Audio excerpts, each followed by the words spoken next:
අදට නර්තන ශෛලියේ මාතර බෙන්තර රාගම කියන ශෛලීන් තුනෙන් බෙන්තර රංග ශෛලියට අදාළව තමයි අපි මුලින්ම ප්‍රාථමිකව සහ පාරම්පරිකව නර්තනය හැදෑරුවේ බෙන්තර සම්ප්‍රදායෙන්. සීයාගේ මීගම පරම්පරාව, කරුණාචාරි පරම්පරාව, කරුණාචාරි නර්තන පරම්පරාව, ඒ පරම්පරා 12ක් කියලා මම අහලා තියෙන එක් වෙලාවක අපේ මාමලාගෙන් සහ සීයලාගෙන් පරම්පරා 9ක් සහිතව පැවතගෙන එනවා කියලා කියනවා. ඒ පරම්පරාවේ අන්තිමට කියන්නේ මගේ සීයා තමයි පරම්පරාවේ ඉහළටම ගෙනියන්න පුළුවන්. ඒ පරම්පරාවේ නාමය ඉහළටම ගෙනියන්න පුළුවන් තැනකට ගියා මගේ සීයා. කේස් ප්‍රනාන්දු කියන ගුරුතුමා සෞන්දර්ය කලා විශ්වවිද්‍යාලයේ නර්තනය පිළිබඳ හිටපු කතිකාචාර්යවරයෙක්. ඊට පස්සේ බෙන්තර සම්ප්‍රදාය තුල තිබුණු ගොඩක් දේවල් අධ්‍යාපන පද්ධතියට සාමග මිශ්‍ර කරමින් ඒ සියලු දේවල් විශ්ලේෂණය කරලා පරම්පරාවට සහ නර්තන කලාවට දායාද කරපු කෙනෙක්.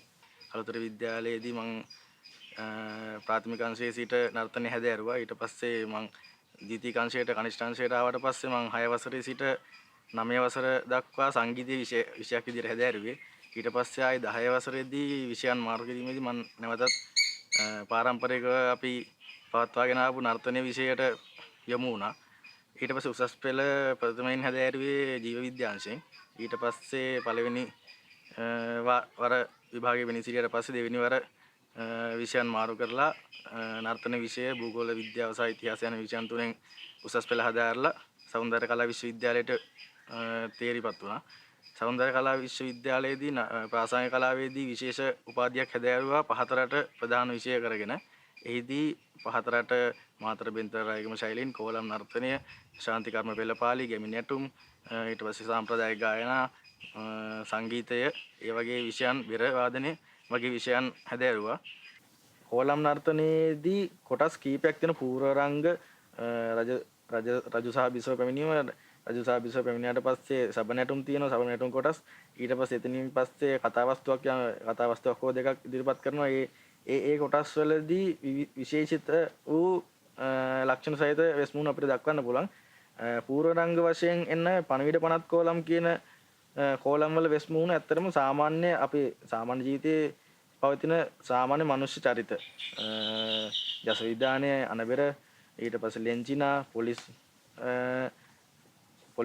මහත්වරු, ඊට පස්සේ හේවාරාලලා, ඒ වගේ විවිධ කොටස්. ඒ කියන්නේ අපේ සාමාන්‍ය සමාජයේ අපිට දකින්නට ලැබෙන මුහුණු තමයි ඒ වෙස් මුහුණේදී භාවිත වෙන්නේ. එතකොට අපි සාමාන්‍ය භාවිතාවන මුහුණු, ඒ කියන්නේ අපේ මුහුණු වලට ගොඩක් සමාන මුහුණක් තමයි ඒ මුහුණු වලදී ඇත්තටම දක්නට පුළුවන්. මුහුණු භාවිතා කරගෙන රංගනයක් විදිහට ගියාට ඒකේ ඇත්තටම මම අර කලින් කිව්වා වගේ ශාස්ත්‍රීය පද කොටස් භාවිතයක් තියෙනවා. ඒ ශාස්ත්‍රීය පද කොටස් භාවිතයේදී අපි හිතමු දැන් අනබෙර කෝලමේදී සුද්ධ මාත්‍රා නටනවා. ඒ සුද්ධ මාත්‍රා නැටීමේදී මාතර සම්ප්‍රදායේ තියෙන සුද්ධ මාත්‍රා පදය බෙන්තර සම්ප්‍රදායේ තියෙන සුද්ධ මාත්‍රා පදයට වඩා වෙනස්. මං දැනුවත්ව මාතර සම්ප්‍රදායේ අනබෙර කරුවාගේ නර්තනයේදී සුද්ධ මාත්‍රා පදයේ ඉදිරිපත් කිරීමක් වෙන්නේ නැහැ මම දන්නා පරිදි. නමුත් ඒ මාතර සම්ප්‍රදායේදී තියෙන පද කොටස් සහ බෙන්තර සම්ප්‍රදායේදී තියෙන පද කොටස් වෙනස්කමක් තියෙනවා. ඒ කියන්නේ මේ සම්ප්‍රදායනුකූලව එන පද කොටස් වල වෙනස්කම් තියෙනවා. ඒ කියන්නේ සුද්ධ මාත්‍රා පදයේ පාතර නර්තන සම්ප්‍රදාය සහ පාතර නර්තන සම්ප්‍රදායේ මාතර ශෛලිය සහ බෙන්තර ශෛලිය අපි ගත්තාම පද කොටස් දෙකක් තියෙනවා. ඒ කියන්නේ ඒකේ පදයේ වෙනස්. ඒ පදයේ කෝලම් වලට අනුරූප වෙද්දී ඒ පදයේ මිරිස්ස උඩුපිළ කෝලම් සම්ප්‍රදාය සහ බෙන්තර සම්ප්‍රදායේ තුන්දුව, අම්බලන්ගොඩ, මීගම ඔය ප්‍රදේශවල භාවිතා වන පදේ වෙනස්. සමහර වෙලාවට බෙන්තර සම්ප්‍රදායෙම විවිධ ප්‍රදේශවල විවිධ ගුරුකුල වල වෙනස්කම් තියෙන අවස්ථාත් අපිට දක්නට ලැබෙනවා. කෝලම් සම්ප්‍රදාය අනාගතයේ අපි ඉස්සරහට ගියාම අපි බැලුවොත් දැනට කරපු ඒවා කෝලම් වල සහ ඒවා වීඩියෝ පටිගත කිරීමක් තියෙන අවස්ථා තියෙනවා. ඒ අවස්ථා වලින් සමහරට පාසල් අධ්‍යාපනයට හෝ උසස් අධ්‍යාපනයට ඒ අවස්ථාවලදී ප්‍රයෝජනට ගැනීමට තියෙන්නේ. නමුත් කෝලම් කියන එකේ සම්පූර්ණ දේ මේක පවත්වාගෙන යයිද කියන එක මේක ශාස්ත්‍රීයව පවත්වාගෙන යයිද කියන එක පොඩි ගැටලුවක් තියෙනවා. ඒ පිළිබඳ රචනා වෙච්ච පොත් තියෙනවා. හැබැයි පොත් තිබ්බ පළියට නටන්නත් බෑ.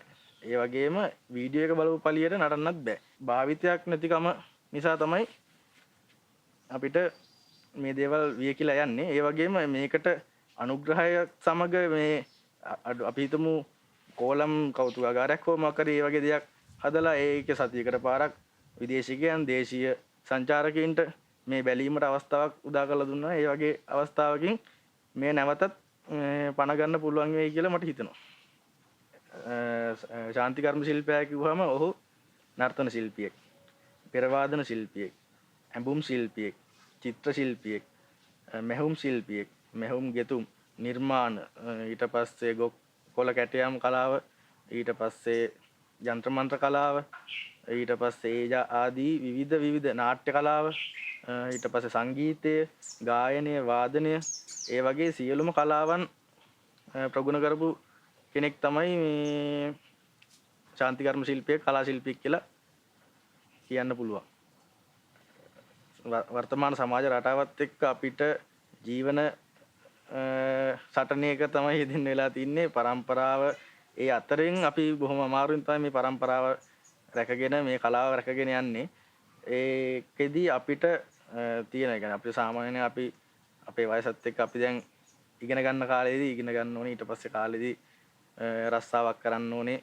ඒ දේවල් කරගෙන පෞල් ජීවිතය සහ දෙමෝපියන්ගේ වැඩ කටයුතු ඒ සියල්ල කරගෙන යද්දී අපිට සාමාන්‍ය අපේ පෞද්ගලික ජීවිතයේදී අපිට කාලය ඇත්තටම සමහර වෙලාවට මදිපාඩුවක් වෙනවා. සහ ඒ අර ප්‍රධානම අපි අපේ ජීවන කටයුතු සඳහා අපේ කාලය යොදවද්දී අපිට අර ඒ සඳහා යොදවන්න කාලයක් නැතිකම සහ ඊට වැඩිය අපිට අර ජීවත් වීම වැදගත් මොන දෙයකටත් වඩා.